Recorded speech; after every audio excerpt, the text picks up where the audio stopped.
स्वागत दोस्तों, आगे के सामने होते हैं चलेंगे। सबसे पहले सबसे बड़ी को बताएंगे दोस्तों, नीतीश कुमार की कोई पार्टी तक में नहीं सुन रहा। इस बात को लेकर नीतीश कुमार इतने ज्यादा नाराज हो गए दोस्तों की पार्टी कार्यालय में जाकर सभी लोगों को लगाने लगे जोरदार तरीके की फटकार। बताएंगे क्या है पूरी अपडेट दोस्तों। क्या जनता दल यूनाइटेड पर नीतीश कुमार का नियंत्रण खत्म किया जा रहा है दोस्तों, और नीतीश कुमार की पार्टी पर पूरी तरीके से बीजेपी और उसके सहयोगियों ने कब्जा कर लिया है दोस्तों। बताएंगे डिटेल में क्या है पूरी अपडेट। इसी के साथ में चलेंगे एक और बड़ी खबर की तरफ, जहां पर बीजेपी के राष्ट्रीय अध्यक्ष नितिन नवीन ने अरविंद केजरीवाल पर निशाना साधा दोस्तों। तो केजरीवाल ने पहचानने से मना कर दिया। इस पर रेखा गुप्ता दिल्ली मुख्यमंत्री भड़क गई दोस्तों, और रेखा गुप्ता के बयान पर प्रतिक्रिया देने के लिए आम आदमी पार्टी ने आतिशी को मैदान में उतार दिया दोस्तों। इसके बाद बताएंगे आतिशी ने क्या सवाल पूछे जिसका जवाब अभी तक नहीं मिला है, और पंजाब को लेकर कांग्रेस पार्टी में हलचल अभी भी मची पड़ी है दोस्तों। एक एक करके चलेंगे आज की सारी बड़ी खबर। लेकिन उससे पहले अगर आप भी मानते हैं कि नीतीश कुमार को जानबूझकर जनता दल यूनाइटेड के अंदर अलग थलग किया जा रहा है, तो इस वीडियो को लाइक करके लाल बटन दबाकर चैनल को सब्सक्राइब करके बेल आइकन दबाकर कमेंट बॉक्स में अपनी राय जरूर लिखकर बताएगा दोस्तों। अगर आप भी मानते हैं कि नीतीश की पार्टी पर बीजेपी पूरा कब्जा करना चाहती है और इसीलिए नीतीश कुमार अब जेडीयू के दफ्तर तक जाने लगे हैं, तो अपनी राय जरूर लिखकर बताएगा दोस्तों। चलते हैं सबसे पहले सबसे बड़ी ब्रेकिंग न्यूज अपडेट की तरफ, जहां पर बिहार के पूर्व मुख्यमंत्री नीतीश कुमार प्रदेश के अध्यक्ष उमेश कुशवाहा यानी जनता दल यूनाइटेड के प्रदेश अध्यक्ष उमेश कुशवाहा को काम में लापरवाही पर पकड़ लेते हैं दोस्तों। और बिहार के पूर्व मुख्यमंत्री जनता दल यूनाइटेड के नेता जनता दल यूनाइटेड के कार्यालय पहुंच गए दोस्तों। अचानक से कार्यालय पहुंचे, जहां पर मौजूद नेताओं और कार्यकर्ताओं को लाइन में लगाकर उन्होंने पूछना शुरू कर दिया दोस्तों। बिना किसी पूर्व सूचना के पहुंचे नीतीश कुमार ने पूरे कार्यालय का जायजा लिया और संगठन के कामकाज की समीक्षा की। इस दौरान कामों में लापरवाही और देरी देखकर नीतीश कुमार का पारा चढ़ गया दोस्तों, और उन्होंने वहां मौजूद प्रदेश के अध्यक्ष उमेश कुशवाहा के सामने ही अपनी भारी नाराजगी जताई, जिससे कुछ देर के लिए माहौल बेहद असहज हो गया दोस्तों, और कामकाज में देरी देखकर नीतीश कुमार भड़क गए। नीतीश कुमार ने कहा कि मेरे कहने के बावजूद पार्टी के अंदर कोई काम नहीं हो रहा है, इसका क्या मतलब है। पूर्व मुख्यमंत्री नीतीश कुमार का यह बयान साफ तौर पर पार्टी में उनके कम हो रहे प्रभाव की तरफ संकेत देता है दोस्तों। और जैसी की एक थ्योरी चलती है, यानी जैसा एक दावा किया जाता है कि संजय झा और ललन सिंह जैसे नेताओं ने जनता दल यूनाइटेड पर कब्जा कर लिया है नीतीश कुमार की सेहत खराब बताकर, और नीतीश कुमार के बेटे निशांत कुमार पहले से ही सवालों के घेरे में है। तो ऐसे में जनता दल यूनाइटेड पर दो लोग, एक संजय झा और दूसरे ललन सिंह, कब्जा करना चाहते हैं दोस्तों, और जैसे तैसे जनता दल यूनाइटेड पर भारतीय जनता पार्टी के प्रभाव को बढ़ाना चाहते हैं। यानी ये जो दावा किया जाता है कि नीतीश कुमार जैसे ही केंद्र की राजनीति में सक्रिय होंगे और नीतीश कुमार का बिहार से रूट हटेगा, वैसे ही तुरंत उनकी पार्टी पर कब्जा हो जाएगा और बीजेपी के लोग जनता दल यूनाइटेड का अपनी पार्टी में विलय करवा लेंगे। और नीतीश कुमार को पता है कि जेडीयू के अंदर दो लोग उनके खिलाफ काम कर रहे हैं, इसीलिए अचानक से दफ्तर पहुंच गए दोस्तों। नीतीश कुमार का यह कहना कि मेरे बोलने के बावजूद संगठन पार्टी के अंदर कोई काम नहीं हो रहा है, ये साफ इस बात के संकेत देता है कि जनता दल यूनाइटेड पर नीतीश कुमार नियंत्रण खत्म किया जा रहा है दोस्तों। आप लोग जानते हैं कि कौन लोग हैं जो जनता दल यूनाइटेड से नीतीश कुमार का नियंत्रण हटा रहे हैं। ऐसे में संजय झा और दूसरे ललन सिंह सवालों के घेरे में हैं। आप लोग इस पूरे मामले अपनी राय जरूर लिखकर बताएगा दोस्तों। अगर आप भी मानते हैं कि नीतीश कुमार का अचानक से कार्यालय पहुंच जाना ही इस बात के संकेत है कि नीतीश कुमार के हाथ से पार्टी निकलने की स्थिति में है, आप लोग अपनी राय जरूर लिखकर बताएगा दोस्तों। और ज्यादा से ज्यादा वीडियो को शेयर कीजिएगा। चलते हैं एक और बड़ी अपडेट की तरफ, जहां पर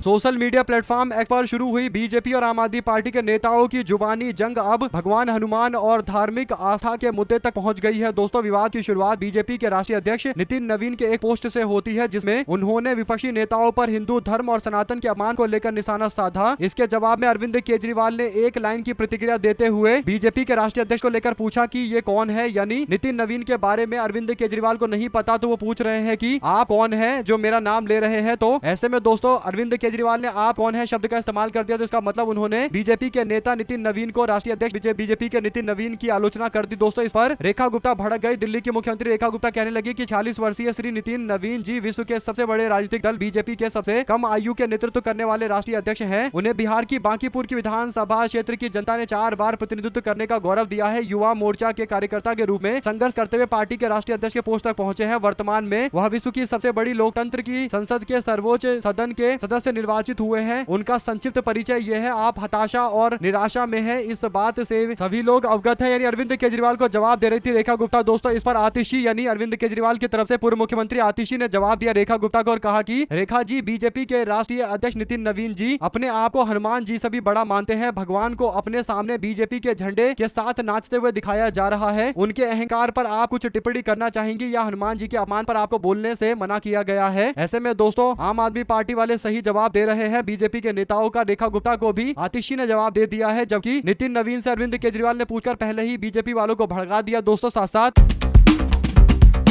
राम मंदिर एक बार फिर से राजनीतिक बयानबाजी का केंद्र बन चुका है दोस्तों। इस बार विवाद किसी निर्णय या फैसले को लेकर नहीं है बल्कि कथित चंदे के वापसी की पेशकश को लेकर खड़ा हुआ है। श्री कृष्ण जन्मभूमि संघर्ष न्यास के अध्यक्ष फलहारी महाराज ने कांग्रेस पार्टी के वरिष्ठ नेता और मध्य प्रदेश के पूर्व मुख्यमंत्री दिग्विजय सिंह को खुला पत्र लिखकर ऐसा प्रस्ताव दिया है जिसने राजनीतिक गलियारों में नई चर्चा छेड़ दी है दोस्तों। मामला केवल एक पत्र का नहीं है बल्कि उस बहस का है जिसमें आस्था, राजनीति और सार्वजनिक बयान एक दूसरे से टकराते हुए नजर आ रहे हैं। हालांकि इस प्रकरण में लगाए गए दावे फलहारी महाराज की ओर से किए गए हैं। इस पर दिग्विजय सिंह की प्रतिक्रिया सामने आना अभी बाकी है। अब देखते हैं इस मामले को लेकर आगे क्या कार्रवाई होती है, क्योंकि दोस्तों चंदा चोरी का मामला काफी गंभीर मामला है और दिग्विजय सिंह ने कहा कि वो अपना पैसा चंदा वापस लेना चाहते हैं और वापस से वो राम मंदिर में दक्षिणा देंगे, दान करेंगे। लेकिन इस पर राम मंदिर ट्रस्ट की ओर से कुछ नहीं कहा गया, लेकिन कुछ लोग आकर बयान दे रहे हैं। दोस्तों आप लोग अपनी राय जरूर लिखकर बताएगा। साथ साथ चलते हैं एक और बड़ी अपडेट की तरफ, जहां पर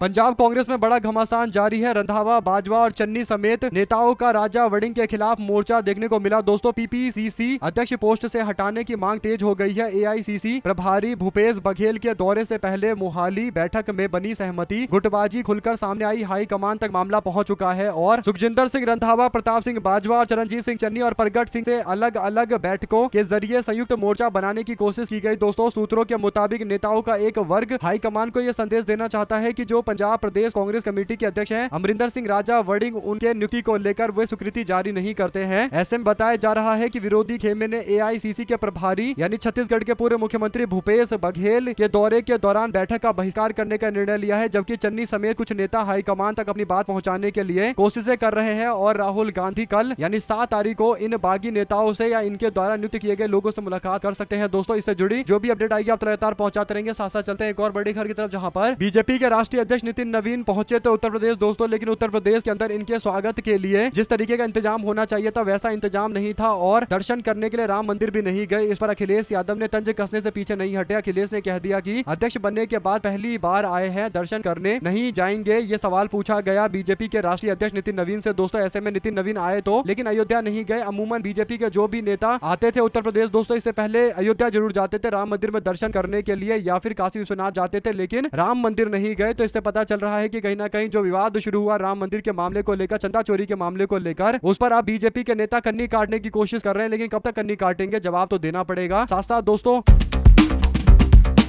अयोध्या के राम मंदिर में कथित चढ़ावा चोरी मामले में उठे विवाद के बीच में श्री राम जन्मभूमि तीर्थ क्षेत्र ट्रस्ट की सोमवार को होने जा रही अहम बैठक एन पहले ट्रस्ट के अध्यक्ष महंत नित्य दास गोपाल दास ने इस मामले पर अपनी चुप्पी तोड़ते हुए कहा कि इस मामले से बहुत आहत हैं और उम्मीद है कि प्रधानमंत्री नरेंद्र मोदी और मुख्यमंत्री योगी आदित्यनाथ इस पाप में शामिल लोगों के ऊपर कड़ी से कड़ी कार्रवाई करेंगे। राम जन्मभूमि परिसर के अंदर अतिथि गृह में होने वाली इस बैठक में मंदिर में चढ़ावे की कथित चोरी की जांच और ट्रस्ट के महासचिव चंपत राय और ट्रस्टी डॉक्टर अनिल मिश्रा के इस्तीफे के मुद्दे पर अहम चर्चा होने की संभावना है। इस बैठक से एन पहले अपने एक बयान में ट्रस्ट के अध्यक्ष महंत नित्य गोपाल दास ने राम मंदिर चंदा चोरी का मामला सामने आने को लेकर कहा कि मुझे भी इस बात को लेकर काफी दुख हुआ और जब ये खबर मैंने सुनी चंदा चोरी वो भी भगवान राम के घर में, ये तो बहुत ही दयनीय स्थिति है और इसके बाद एक बड़ी नाराजगी उन्होंने जताई है। दोस्तों आप लोग क्या कुछ कहना चाहते हैं लिखकर जरूर बताएगा। ज्यादा से ज्यादा वीडियो को शेयर कीजिएगा। हमारे साथ लगातार जुड़े रहने सभी दोस्तों का बहुत बहुत धन्यवाद। आप लोग देख रहे थे आपका अपना चैनल जय हिंद जय भारत। ज्यादा से ज्यादा वीडियो को शेयर कीजिएगा। बहुत बहुत धन्यवाद दोस्तों। जय हिंद जय भारत।